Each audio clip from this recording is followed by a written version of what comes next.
복음과 종교 15번째 나갑니다. 유대인들은 이 세 절기를 철저히 지키고 망했죠. 실패했죠. 이 세 절기를 정말 철저히 지켰다면 절대 실패할 일이 없죠. 제가 불신자 때도 복음을 모르고도 하나님은 좋은 분이니까 좋은 거 주시고 축복하시고 그럴 거다. 절대 나쁘지 않을 거다. 이런 생각하고 했는데 이 복음을 알고 있는 우리가 이제는 정말 하나님의 완벽한 승리를 확신하는 그런 복음 안에 있어야 돼요. 자, 지금 종교가 놓친 것이 뭐냐? 이 세 절기예요.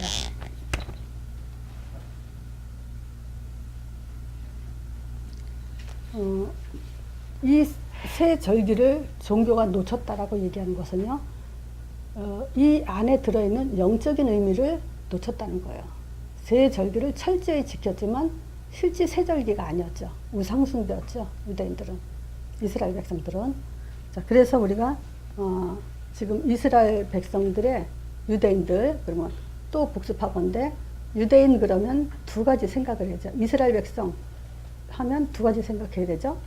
하나님이 선택한 그 언약의 그 자손들. 두 번째 뭐냐? 모세를 통해서 신정국가, 하나님이 세운 나라 사람들이에요.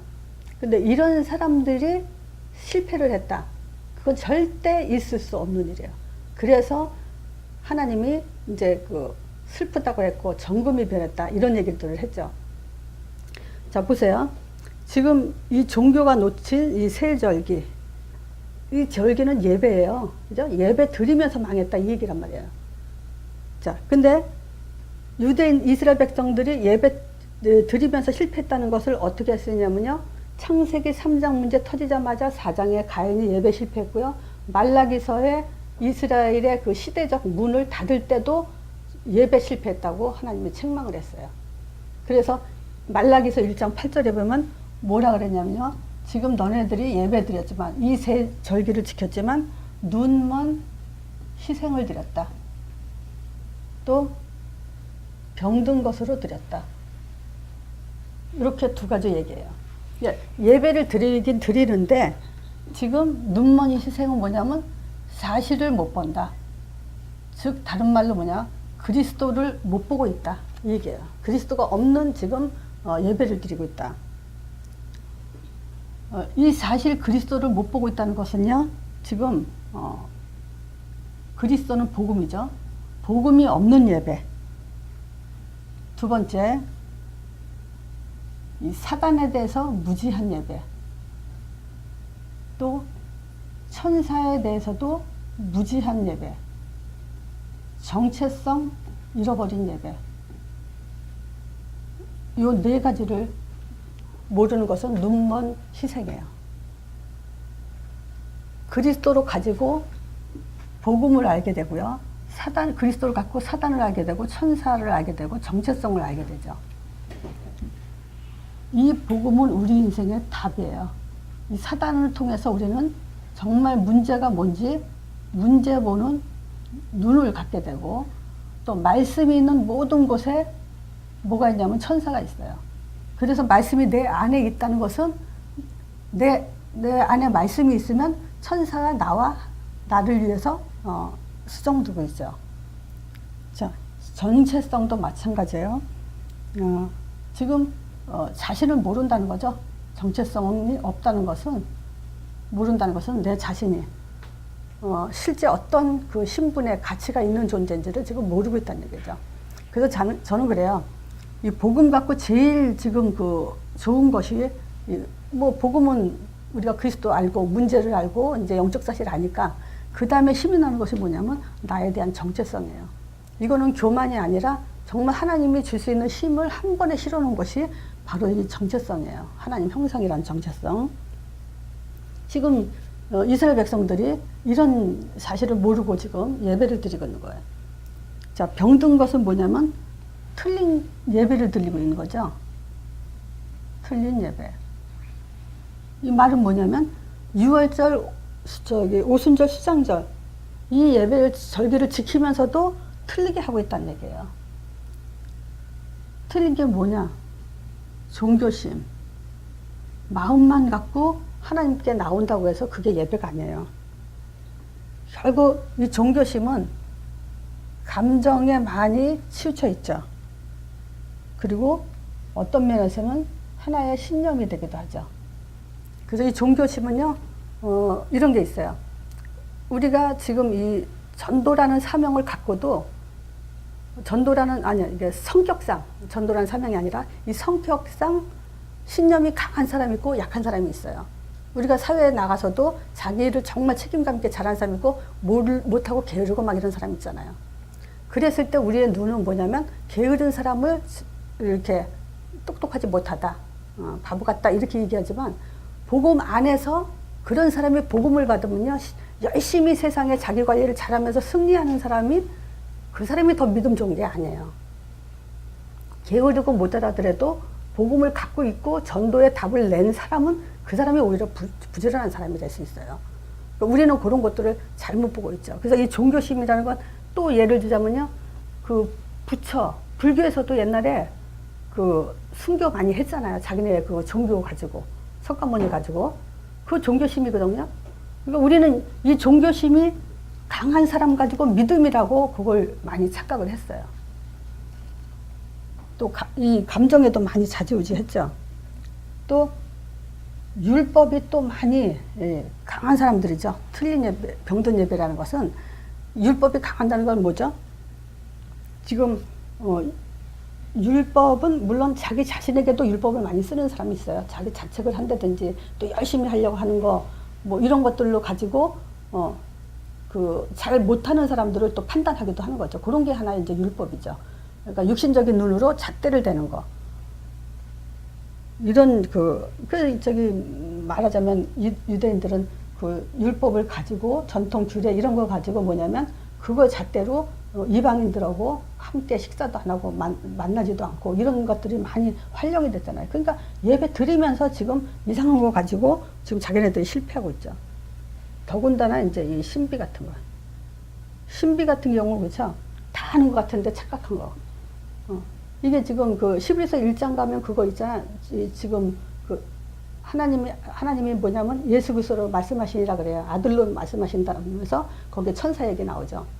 그랬을 때 천사 숭배라고 하는데 그 천사 숭배는 뭐가 천사 숭배냐면 그때 유대인들이 그 천사를 숭배한다는 것이 그 천사를 직접 천사를 가지고 하나님처럼 신처럼 섬긴다는 말이 아니고 신앙생활 하는 사람들 중에서 자기네들은 신앙생활이지만 하는 사람들 중에서 천사를 봤다고 하는 사람, 이 사람을 아주 믿음이 좋은 걸로 착각했다는 거예요. 뭔가 보고 듣고 막 이러면 그 사람은 믿음이 좋고 하나님과 급이 뭐 많이 닿은 사람으로 그렇게 이제 착각을 하는 거죠. 그렇게 지금 유대인들이 그런 식의 신앙생활을 지금 하고 있었죠. 자, 신비 이거 세 번째. 이렇게. 이런 것들이 지금 틀린 예배를 드리고 있는 거예요. 그래서 다시 말하면요, 6월절 절기를 지키면서 오순절, 이걸 또 다른 말로 맥추절이라고 하기도 하고, 초막절이라기도 하고 그래요. 이런 초막절을 지키면서도 또 수장절을 지키면서 지금 실패했다는 거예요. 지금 이게 얼마나 억울하겠어요. 그래서 6월절을 우리 영적인 의미를 같이 보면요. 6월절은 출애굽한 이스라엘 백성에게 신명기 6장 주고 그 다음에 이제 이런 얘기를 했죠. 뭐냐면 영원히 기념하라 했어요. 영원히 그러면 영원히 기념하라 이 말은 뭐냐면 안 없어져요. 6월절은. 그죠? 영원히 주님 오시는 그날까지 이 6월절은 없어지는 게 아니에요. 눈먼 상태에서 지금 6월절을 지켰는데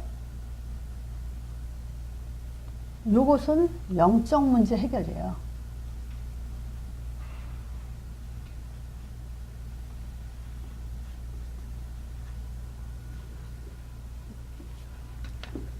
영적 문제란 창세기 3장 1절에서 6절 문제죠. 이 문제 해결이에요. 요걸 가지고 출애굽기 12장 23절에 피 얘기 나오죠. 그 여호와께서 이제 애굽 사람을 치러 다니실 때 문인방과 좌우 설주에 피를 보시면 멸하는 자로 너희를 치지 못하도록 막아주신다. 그 창세기 3장의 저주, 요것을 받지 못하도록 피를 통해서 막아주신다는 거예요. 이게 6월절의 의미예요. 근데 절기를 지켰지 이 의미를 놓치고 있다는 얘기예요. 요것을 한 사람은요, 영접을 통해서 신분이 바뀌어버린 거죠. 자기네들 신분이 정체성이 뭔지를 모르고 사는 거예요, 지금. 운명이 바뀐 거죠. 사주팔자 운명에서 묶였던 인간들이 사단의 그 사주팔자 운명, 여기서 묶였던 모든 이들이 완전히 해방이 되는 거예요. 그래서 진리를 알지니 진리가 너희를 자유케 한다는 거예요. 자, 또 이 예수님의 이 6월절은 또 그 하나님의 아들로서 예수님의 초림을 의미하죠. 한 가지 더 보면요, 요한복음 6장 41절에서 55절. 여기 이제 예수님이 나는 생명의 떡이다 그래요. 그래서 왜 영접에 이 말을 하냐면 예수님을 영접하는 것과 예수님이 생명의 떡이다 하는 것하고 같은 의미이기 때문에 떡을 먹으라 했잖아요. 그 말은 뭐냐? 나를 영접해라 이 얘기예요. 자기가 예수님이 생명의 떡이니까. 그래서 그 영접하는 자는 이제 영생을 얻는다는 거예요. 그래서 예수를 영접하는 것은 생명의 떡을 먹고 예수님을 내 안에서 영원한 생명을 갖게 된다. 그 의미예요. 그래서 영접은 그냥 영접이 아니라 예수님은 내 안에 계신 거예요. 그래서 실제 어떤 아이가 그랬다 그러죠. 예수님은 큰데 나는 쬐끄만데 예수님은 내 안에 어떻게 들어오냐고 이런 질문을 했다는 것처럼 지금 그런 사실적인 그 믿음을 우리한테 너무 필요하다는 거예요. 근데 이런 것들을 지금 신앙생활 하면서 신자들이 실제 머릿속에 그리질 않고 산다는 거죠. 그러니까 결국 사단을 통해서 이 문제가 계속 이제 반복되는 거예요. 이 영접은요, 사단의 능력을 완전히 꺾는 그런 답이에요. 그래서 먼저 꺾은 거예요. 영접은 이미 꺾인 답을 갖고 사는 거예요. 요 6월절을 또 다른 말로 십자가. 이거죠. 자, 지금 예수님이 이 땅에 오셔서 십자가에 죽을 것을 실제 일어나기 전까지 이거 잊어버리면 한번 따져보자고요. 예수님이 오셔서 십자가 죽어도 모를 거 아니에요, 사람들이. 그러니까 잊지 말고 전달을 해서 그 조상들의부터 또 성경에 기록한, 모세오경에 기록한 그대로 이루어졌구나라는 확인된 믿음을 가지라는 거죠. 그래서 지금 사람들이, 신자들이 확인된 믿음을 갖고도, 갖지도 못하지만 갖고도 지금 뭐냐, 하나도 힘을 갖지 못하는 거예요. 사실 정체성과 십자가만 갖고도 우리는 얼마든지 이 땅의 모든 문제에 승리할 수 있어요. 진짜 머리 다 지워버리고 요것만 가져야 돼요. 그걸 바울이 그 얘기를 했어요. 바울이 뭐라 했냐면, 이제 내가 그리스도와 함께 하기 때문에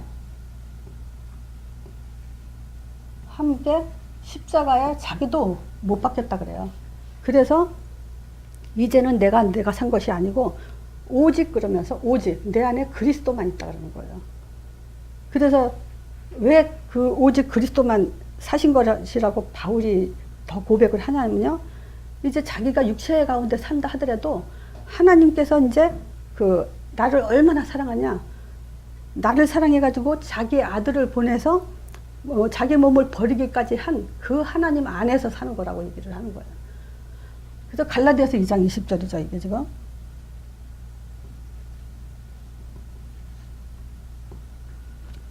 그래서 우리 인생은 이제 우리 게 아니에요.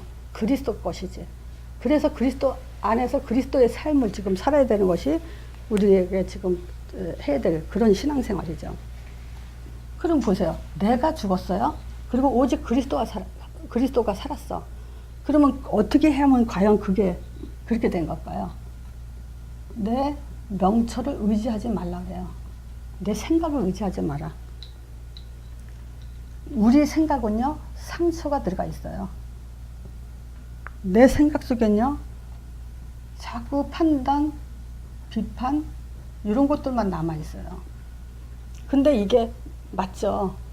우리가 사람들을 보면 행동도 그렇고 삶도 그렇고 우리가 비판할 수밖에 없는 사람들이 많이 있죠. 근데 문제는 뭐냐면 내가 비판하고 판단할 때 문제는 내가 병든다는 거예요. 그래서 하지 말라는 거예요. 그래서 난 처음에 옛날에 그 신앙생활 막 처음 하자마자 어떤 단어가 먼저 들어왔냐면요. 원수를 사랑하라는 말이 들어갔어요. 원수를 사랑하라는 거. 그래서 어떻게 원수를 사랑하나. 우리는 얘기 들으면 뭐 소설로 써도 안 읽을 정도로 너무 수준 낮은 그런 이제 사연이 있는데 정말 원수 있었어요. 근데 그 원수를 어떻게 사랑해요? 내 부모를 두들겨 팬 그 원수를 어떻게 사랑하냐고요. 우리 엄마가 머리를 이만큼 막 이렇게 맞아가지고 어떤 터진 얼굴 그리고 그 머리를 이만큼 뜯긴 걸 쥐고 들어왔는데 그 원수를 어떻게 사랑합니까? 근데 원수를 사랑하라는 말에 그 말에 그냥 녹아버리더라고 마음에. 하나님이 하려면 해야지 이거예요 나는. 그러면서 진짜 그 마음이 없어지더라고. 근데 사실 그건요 원수가 이뻐서 사랑하라는 게 아니라 하나님이 나를 사랑하기 때문에 그 속에 살지 말라는 거예요. 그게 하나님이 원수를 사랑하라는 거예요. 그래서 우리는 이제 알았잖아요. 불신자가 어떻게 사는지. 구원받아 놓고도 불신자처럼 고통받고 살지 말라는 거예요. 그래서 하나님은 어떤 분이냐 그러면 난 옛날에 큰 소리 치면서 뭐냐면 잘 먹고 잘 살려는 하나님의 소원은 내가 잘 먹고 잘 사는 거다 이렇게 얘기까지 했어요. 그게 뭐냐 하나님은 우리가 이 세상 것을 가지고 끙끙대고 속 썩고 병들고 그렇게 살기로 절대 원하지 않는 거예요. 그래서 원리가 그래요.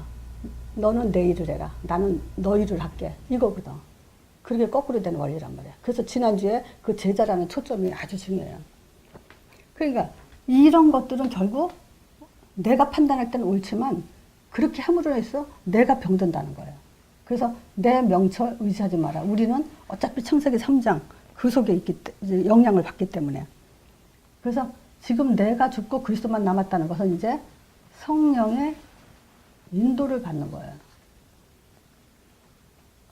내가 성령 인도 받는지 안 받는지 어떻게 하겠어요? 24시간 내가 우선순위가 뭔지 한번 찾아보세요. 그러면 성령 인도 받는다 못 받는다. 우리는 방향은 이제 성령 인도 방향을 알고 있으니까. 모르는 사람한테는 성령 인도가 뭐다라고 가르쳐야 되지만 이제는 알고 있으니까 우선순위가 뭔지를 그걸 해야 되죠. 그래서 잠언서 3장 5절에서 6절에도 그 얘기 하잖아요. 너는 마음을 다해서 온 마음을 다해서 여호와를 사랑하라. 이게 우선순위예요. 자, 그러면 뭐냐? 그 하나님을 사랑하기 위해서는 우리 명철을 의지하지 말고 범사의 그를 인정하라는 거야. 그래야만 내 길을 지도한다. 구원받고 나서 우리는 구원받은 사람이 그 다음에 해야 될 일이 뭐냐라고 물어보면 대부분 사람들이 기도라고 그래요. 아니에요. 성령 인도예요. 성령 인도 때문에 기도를 하는 거야 사실은. 그렇죠? 구원받았으니까 그 다음에 뭐냐? 하나님의 인도를 받아야지. 그 인도받기 위해서는 어떻게 해요? 기도하는 거예요. 그 기도가 내용과 방향 두 가지가 다 들어가 있어야 되죠. 그래서 그거 없이 기도하는 것이 종교생활인 거예요. 모든 종교가 다 기도해요. 그렇지만 정말 내용이 뭐고 방향이 뭐냐 목적이 뭐냐 기도 목적 이거 두 가지 빼놓고는 기도라고 할 수 없어요.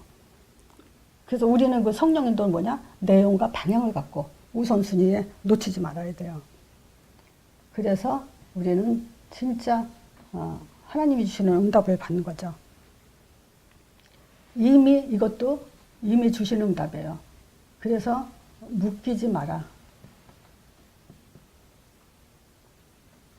고집도 나를 묶는 거죠. 내가 나를 묶는 게 고집이죠. 상처도 우리를 묶을 수가 있죠.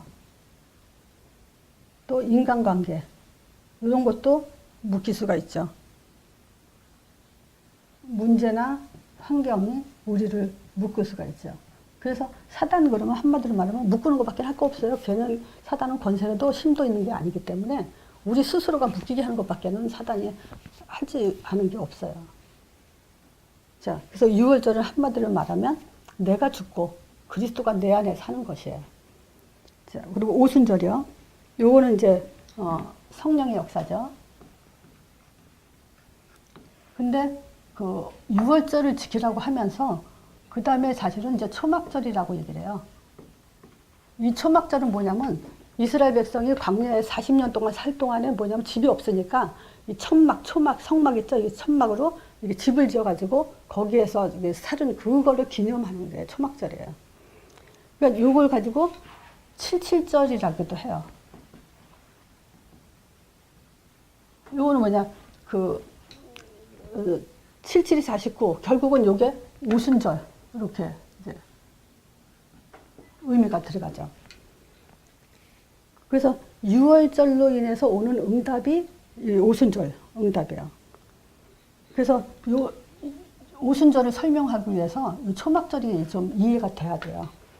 자, 이 초막절의 영적 의미가 뭐냐면, 지금 그 우리의 몸은 뭐예요? 우리의 몸. 우리의 몸을 육체의 풀과 꽃으로 비웠어요. 우리의 육체는 풀과 같고 꽃으로 이렇게 비유를 했거든요. 그러면 그랬던 존재가 우리는 어떤 존재가 되냐면 성전이 된다 그래요.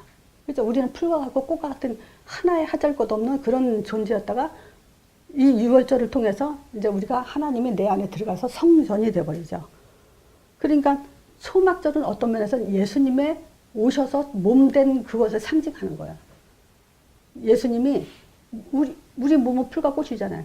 예수님의 몸도 풀과 꽃으로 오셨던 그 분이 거룩한 하나님이 이제 우리에게 실체, 초막절의 실체로 나타나셔서 이제 그분이 우리를 위해 죽으시고 우리가 오히려 이제 그 죽음을 통해서 이제 성전이 되는. 그래서 초막절 그러면 우리의 몸에 대한 그 풀과 같은 그런 존재가 이제 이 유월절을 통해서 오순절이 되면 그 오순절날 성전이 되는 그걸 비유해서 한 얘기예요. 자, 영적 의미는 이제 성전을 얘기하는 거예요. 자, 그래서 마태복음 16장 고백하고 나서 17절 1절에서 8절에도 여기에 이제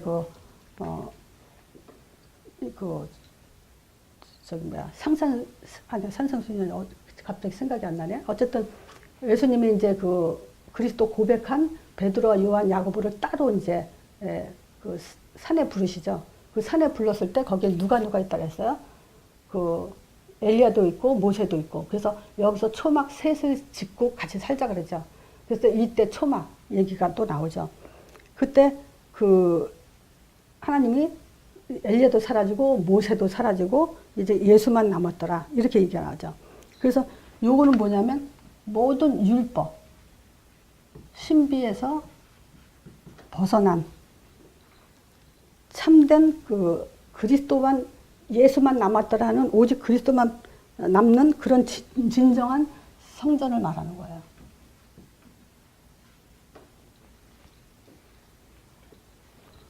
이 성전이 사도행전 2장 1절에서 4절에 이제 완성되죠. 그러니까 구약에는 계속 그림자로 보여줬던 거.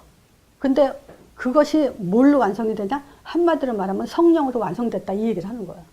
그래서 성령은 완성이라는 게 딱 꽂혀야 돼요. 뭐든지. 구원도 또 모든 절기 또 그 뭐랄까 구약에 나타난 언약궤, 안식일 모든 율법이 성령으로 완성된 거예요. 자, 누가복음 22장 14절에서 20절에 여기 예수님이 이제 그 누가복음은 몇 장까지 있어요? 24장까지 있잖아요. 그럼 거의 끝날 무렵이죠. 22장이면. 끝날 무렵에 예수님이 십자가 지기 전에 사도들을 모아놓고 뭐라 그러냐면 내가 너희들하고 이 유월절을 지키기를 아주 기다렸었다. 이렇게 간절히 얘기를 해요. 그러니까 같이 제자들하고 이제 유월절을 먹기를 기대하고 계셨다 그래요. 그러면서 뭐라냐면 이제 고난 받기 전에, 그러니까 고난 받기 전이죠. 그러니까 뭐냐면 내가 이제 이르는데 이 유월절이 하나님 나라에 이루기까지 이렇게 얘기를 해요. 다시는 먹지 않냐. 근데 이 유월절이 뭐랄까 유월절이 하나님 나라에서 이루기까지. 유월절은 지금 또 다시는 유월절 절기를 이렇게 떡을 떼고 이렇게 유월절을 안 한다니까 이제 마지막으로 하는 거예요, 예수님이. 그러면 그때 그걸 알아들은 사람들은 유월절 안 지켜도 돼요. 근데 그걸 못 알아듣는 사람은 계속 유월절을 지켰겠지. 절기를 지키고. 뭐 성막, 초막절 이런 것도 다 계속 지켜야 돼. 근데 예수님이 이제 십자가에 죽고 나면 성령이 오기 전까지 안 지켜도 돼. 근데 성령이 부어지면 그때부터 계속 지켜지는 거야, 그게. 그런 비밀이란 말이에요. 영적인 비밀. 자, 우리가 이걸 또 볼 수 있어요. 마태복음 5장 17절하고 18절에. 여기 이제 예수님이 얘기하죠. 내가 율법이나 선지자의 글을 폐하러 온 게 아니다. 그렇게 생각하지 마라. 완전케 하려고 온 거다. 그리고 진실로 너에게 이르노니 율법의 천지가 없어지기 전에 율법의 1.1해까지도 반드시 없어지지 않고 다 이룬다. 완전케 한다, 이룬다. 이런 단어예요. 지금 이 성령, 하나님 나라 이 성령은 완전케 한다, 이룬다. 이런 의미가 다 들어가 있어요. 자, 그래서 오순절, 초막절, 오순절, 칠수절 이 말은 뭐냐면 복음의 완성이다.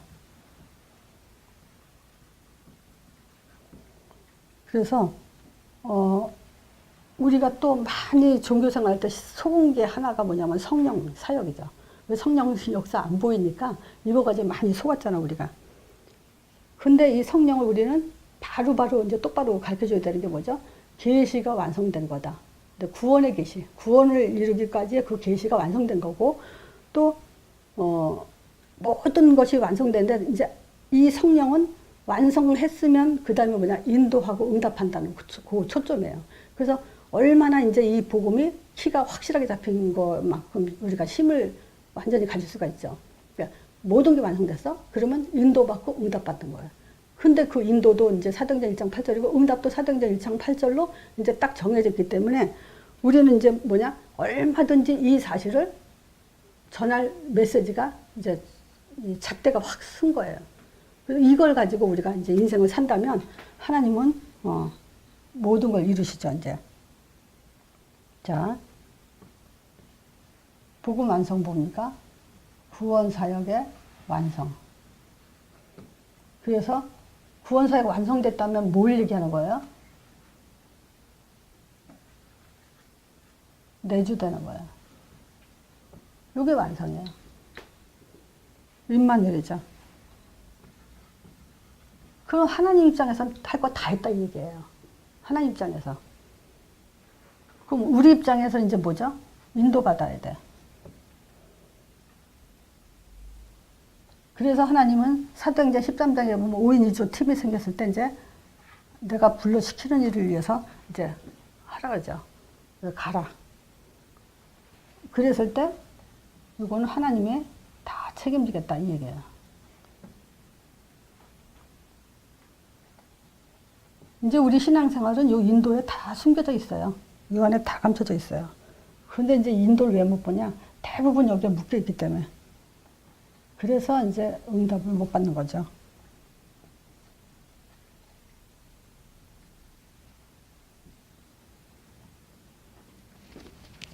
그러니까 우리는 복음을요, 이렇게 세 가지만 얘기하면 돼요. 내주 인도 역사만 얘기하면 돼.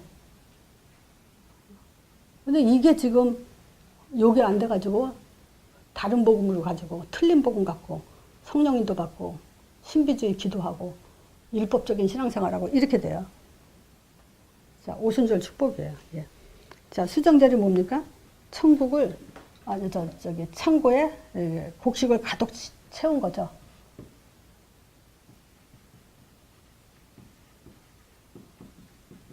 천국 창고라고 할 수 있죠. 오순절로 인해서 이제 우리는 천국이 보장됐어요.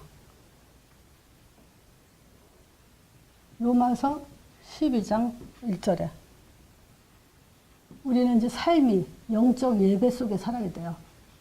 이게 이제 우리의 삶이에요.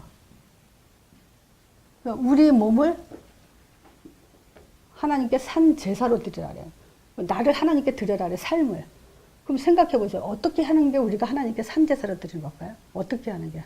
그게 전도자의 삶이에요. 전도하는 거예요. 그래서 요한복음 4장 35절, 36절 또는 사도행전 2장 5절에서 47절 한마디로 말하면 사도행전 1장 8절 열매로 이 천국의 창고에 꽉 들이게 하는 거예요. 우리 할 일은 이거 딱 하나밖에 없어요. 내 과거가 어땠든 나의 영적 문제가 어땠든 이 수장절, 이 전도자의 삶으로 간다면요. 하나님은 그거 하나밖에 바라볼 거 없어요. 이 세상에 제일 중요한 게 뭐겠어요? 영혼 구원. 그리고 정말 제자 키워서 땅끝까지 가게 하는 거. 이 이상에 더 중요한 건 없죠. 그래서 이 수장절을 통해서만 뭐가 오냐면요. 열매가 일어나죠. 자, 이 열매 다시 한번 보면 6월절, 오순절 모르고서는 열매 맺을 수가 없어요. 그죠? 6월절, 오순절로 따라오는 것이 바로 열매예요. 그래서 이 열매는 성령에 의해서만 나오게 돼 있어요. 사람이 열매 맺을 수 있어요? 정말 뭐랄까 이 세상에는 완전한 사람이 없기 때문에 사람으로 인해서 열매가 나오진 않아요. 털어서 먼지 안 나는 사람 없기 때문에. 그리고 다 각자 자기 주관적인 것으로 사람을 보고 문제를 보고 상황을 보기 때문에 그거는 완전할 수가 없어요. 그래서 열매는 뭐에만 나오냐? 성령에 의해서만 나온다는 거예요. 또 이 성령에 의해서 열매가 나올 뿐만 아니라 나온다는 것은 뭐냐? 전도라는 방향에 의해서만 나와요. 열매는. 방향.